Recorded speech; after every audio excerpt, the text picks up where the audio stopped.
असेल सरनी मला सांगितलं की 4 विद्यार्थी प्रत्येक वर्गातले 4 विद्यार्थी विद्यार्थिनी ती निवड केल्या जाते खरोखर आणि त्या मुलांना त्या कार्यक्रमामध्ये सहभाग घेता येतो हा विशेष महत्वाचा आहे। त्या पद्धतीने आपल्या शाळेमध्ये एक चांगलं वाघमारे सरांच्या नेतृत्वाखाली एक चांगलं नावलौकिक आपल्या शाळेचं होत आहे आणि हे होत असताना विद्यार्थी मित्रांनो तुम्हाला मी एक प्रोत्साहन देतोय की आपणही मागे राहायचं नाही, आपणही कुठलाही कार्यक्रम असो त्याच्यामध्ये सहभाग नोंदवला पाहिजे। जसा मुली नोंदवतात तसा आपण नोंदवला पाहिजे। ज्यावेळेस परीक्षा असेल परीक्षामध्येही चांगल्या पद्धतीने गुण आपण घेतले पाहिजे, याच्यामध्येही आपण सहभाग नोंदवला पाहिजे। विद्यार्थी मित्रांनो, आज लोकमान्य बाळ गंगाधर टिळक यांच्या जयंतीनिमित्त खरोखर ते केसरी वृत्तपत्राचे संपादक आणि त्यांनी एक चांगल्या पद्धतीने वृत्तपत्र, आता वृत्तपत्र मी एक संपादकच आहे, जनसामान्याचा विकासनामा वृत्तपत्र आहे आणि या वृत्तपत्रातून मित्रांनो पत्रकार काय असतो हे मी थोडं सांगणार आहे तुम्हाला। काय असतं माहिती का, पत्रकार हा प्रथम मी थोडं दिलगिरी व्यक्त करतो सर। आज जे काल दिल्लीमध्ये जंतर मंतरवर जे लाठीचार्ज झाला होता आणि त्या लाठीचार्ज मध्ये त्या मुलीला उपचार दरम्यान तिचा मृत्यू झाला, त्याबद्दल सर्वांच्या वतीनं मी तिला भावपूर्ण श्रद्धांजली वाहतो।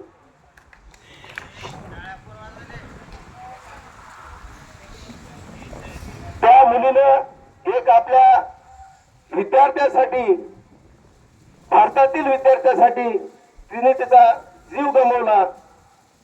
ती एक खूप म्हणजे उपचार दरम्यान तिचा मृत्यू झाला, खूप दुःख झालं। तिला सर्वांच्या वतीने भावपूर्ण श्रद्धांजली। विद्यार्थी मित्रांनो, पत्रकार आणि संपादक कुठल्याही ठिकाणी आपण पाहतो समाजामध्ये अडीअडचणी येत असतात आणि काही अधिकारी असतील, कुठलेही कर्मचारी असतील, त्यांचा काही नाकर्तेपणा असतो आणि ते कुठेतरी अडवणूक करण्याचा प्रयत्न करत असतात आणि त्या ठिकाणाहून एखाद्याची अडवणूक होत असताना आमच्यासारख्या एखाद्या पत्रकाराला त्या अडवणूक करणाऱ्या माणसाचा किंवा ज्याची अडवणूक होती त्याचा फोन यावा आणि त्याची अडवणूक नियमाने आहे का नियमाच्या व्यतिरिक्त आहे त्याची पूर्ण चौकशी करून आम्ही त्याला कसा न्याय द्यायचा याचा आमचा प्रयत्न असतो। दुसरी गोष्ट मी अगोदरच्या वेळेस सांगितलं गेलं मला माहित नाही, परंतु एक दिवशी सर माजलगावला जात होतो। माजलगावला जात असताना कालेवाडी फाट्याच्या अलीकडून मोठ्या प्रमाणामध्ये आपल्या ह्या खामगाव पंढरपूर रस्त्यावर भेगा पडलेल्या आणि ह्या भेगा पडलेल्या असताना त्या ठिकाणी एक मोटरसायकल स्वार त्या भेगामध्ये टायर घालून पडला आणि रक्तबंबाळ झाला होता। मी जात असताना पाहिलं, त्या दिवशी जाताना माझ्याकडे 4 व्हीलर गाडी होती सोबत, मी गाडी उभा केली, त्या ठिकाणी 10-15 मोटरसायकल स्वारवाले पाहत होते, बघत होते। मी गेलो तिथं, पाहिल्याच्या नंतर मी कुठलाही विचार न करता, मलाही पुढे गडबड होती, मी गाडी रिव्हर्स घेतली आणि तात्काळ त्या जे अपघात झालेला होता त्या माणसाला गाडीमध्ये टाकलं आपल्या आणि त्या गाडीमध्ये टाकल्याच्या नंतर आपण डायरेक्ट ग्रामीण रुग्णालय माजलगाव या ठिकाणी त्या पेशंटला, त्या म्हणजे ऍक्सिडेंट झालेल्या माणसाला घेऊन गेलो। तिथं गेल्याच्या नंतर त्या ठिकाणी सर्व डॉक्टर परिचयाचे असल्यामुळं त्यांना सांगितलं याच्यावर उपचार करा. उपचार सुरू केला आणि तिथं त्या जे अपघात झाला होता काळे नाव होतं त्यांचं, त्यांनी नातेवाईकाचा नंबर दिला आणि मी बोलून घेतलं. आणि नातेवाईक आल्याच्या नंतर मी त्यांना सांगितलं तुम्ही आता बघा पेशंटला, मी निघतो. मी निघत असताना विद्यार्थी मित्रांनो त्या नातेवाईकानं माझ्यासोबत बाहेर आला दवाखान्याच्या आणि त्या नातेवाईकानं 200 रुपयाची नोट काढली. आणि ती कशासाठी काढली असेल? कशासाठी काढली असेल? कशासाठी काढली असेल विद्यार्थी मित्रांनो? मला देण्यासाठी. मग ती नोट मी घ्यायला पाहिजे होते का? हा? नाही ना? का हो? बरोबर आहे. विद्यार्थी मित्रांनो त्या माणसाला मी सांगितलं की मी ही माणुसकी म्हणून आणलेले, हे माणुसकी म्हणून आणले, मी पैशासाठी घेऊन आलो नाही. त्या दिवशी जवळपास त्या जे अपघात झालेला माणूस होता त्या माणसाचे जवळपास 5 ते 7 लोकांचे फोन आले मला त्या दिवशी की तुम्ही आमच्या पाहुण्याला दवाखान्यात नेलं, देवासारखे धावून आलात आणि उपचार केला. पैसे मोठे होते का हे देवासारखे म्हणणे मोठे आहे? याला म्हणायचं समाजकार्य. त्यानंतर 15 दिवसानं बीडचा तो काळे नामक माणूस होता, त्यांच्या घरी बोलवलं 15 दिवसांनी मला. आणि बोलवल्याच्या नंतर त्यांनी मला एक उन्हाळ्याचे दिवस होते, एक थम्सअप हे आणलं आणि त्यांनी एक रुमाल आणि आपल्याला उत्तरेश्वर माऊली महाराजाचा एक फोटो देऊन माझा सन्मान केला.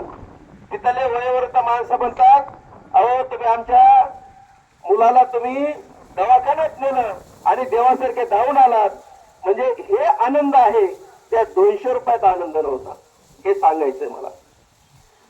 आणि पत्रकार कोणीही असू द्या, हा पत्रकार हे जिथं खऱ्याची बाजू आहे, खऱ्याची बाजू घेऊन तिथं सहकार्य करण्याची ती पत्रकाराची भावना असते.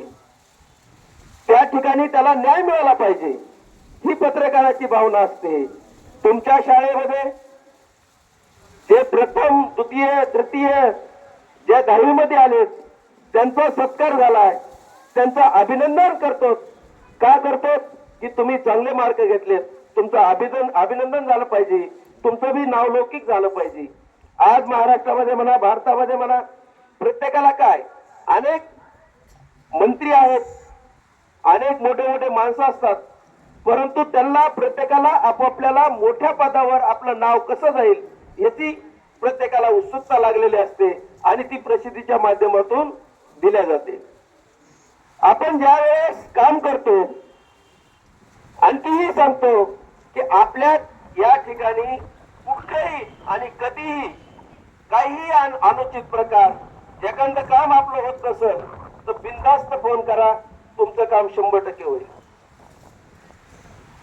विद्यार्थी मित्रांनो, ज्यावेळेस सारी अडचण येते कुठं योगायोग सांगून जातो तुम्हाला.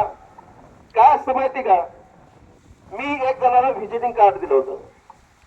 व्हिजिटिंग कार्ड दिलं आणि ते व्हिजिटिंग कार्ड दिल्याच्या नंतर दिलं म्हणजे मागितलं पोरांनी आणि दिलं त्याने खिशात ठेवलं, पॉकेटामध्ये ठेवलं आणि ते गेला काम करा कुठं पुण्याला गेला. पुण्याला गेल्याच्या नंतर ते योग वगैरे त्याच्या डोक्यावर काही परिणाम झाला असं परिणाम झाला, इकडे तिकडे फिरू लागला, त्याला दगड मारू लागले लोक, ते दगड मारू लागला दुसऱ्याला. परिणाम झाल्याच्या नंतर ते तिथल्या एका मनसेच्या जिल्हा अध्यक्षाने पुण्याच्या त्यांनी त्याला पकडलं आणि त्याच्या खिशामध्ये तपासलं काय काय येतं. त्याच्या पॉकेटामध्ये सापडलं माझं कार्ड. तो होता पिंपळगावचा आपल्या इथल्या जवळच्या. मग सापडल्याच्या नंतर मला तिथून तेव्हा फोन आला की साहेब लोंढे नावाचा मुलगा आहे आणि तो इथं येण्यासारखं करतोय, त्याला आम्ही धरून ठेवलंय, त्याच्या आई वडिलाला सांगा. आज मला सांगा, त्या माझ्या कार्डमुळं त्याचा फोन आला मला. मी माझे काम सोडून पिंपळगावला गेलो. तिथं जाऊन त्याच्या आई वडिलांना सांगितलं की तुमचा मुलगा थोडं डोक्यावर परिणाम झाला असं म्हणतात आणि तुम्हाला त्याला घेऊन यावं लागेल. त्यांनी गाडी केली, गाडी करून पुण्याला गेले, त्याला घेऊन आले. निदान ते कार्ड होतं, कुठंतरी काहीतरी कार्ड असल्यामुळं तो मुलगा सापडला. जर कार्ड नसतं कोण कुठला मुलगा काय काही समजलं नसतं. परंतु कुठंतरी आपल्या कार्डमुळे त्या माणसाला सहकार्य झालं आणि तो मुलगा परत आला. म्हणजे आपण पत्रकार असल्यामुळं एक सामाजिक कामामध्ये आपण चांगलं काम करण्याचा प्रयत्न करत असतो. पण मला एक सांगा, या ठिकाणी ज्यांना आई नाही आणि ज्यांना वडील नाही असे सर मला ते नाव द्या, त्यांना आमच्या पद्धतीनं काय सहकार्य करता येईल त्यांना सहकार्य केलं जाईल. आज तसं मी जिल्हा परिषद शाळेमध्ये इंद्रूड, बेलोरा आणि आलापूर या ठिकाणी शालेय साहित्य वाटप केलेलं आहे. एक गुरु आनंद महिला प्रतिष्ठान म्हणून बीडला आहे, त्याच्या अध्यक्षा सीमा उस्तवाल आहेत आणि त्यांच्या माध्यमातून बीड तालुक्यामध्ये मोठ्या प्रमाणामध्ये जिल्हा परिषद शाळेत शालेय साहित्य वाटप केलं जातं. त्या अनुषंगाने मी त्यांना विनंती केली आणि 3 शाळेला शालेय साहित्य वाटप केलं. तसं काही ना काही तुमच्या शाळेलाही वाटप करण्याचा आपण प्रयत्न करू. तुम्हाला आमचं पूर्ण सहकार्य राहील. आज आपल्या या लोकमान्य बाळ गंगाधर टिळक यांच्या जयंतीनिमित्त मला 4 शब्द बोलण्याची संधी दिली, त्याबद्दल मी सर्व शिक्षक वृंदाचे, विद्यार्थी मित्रांचे सर्वांचे आभार व्यक्त करतो आणि थांबतो. रामकृष्ण हरी.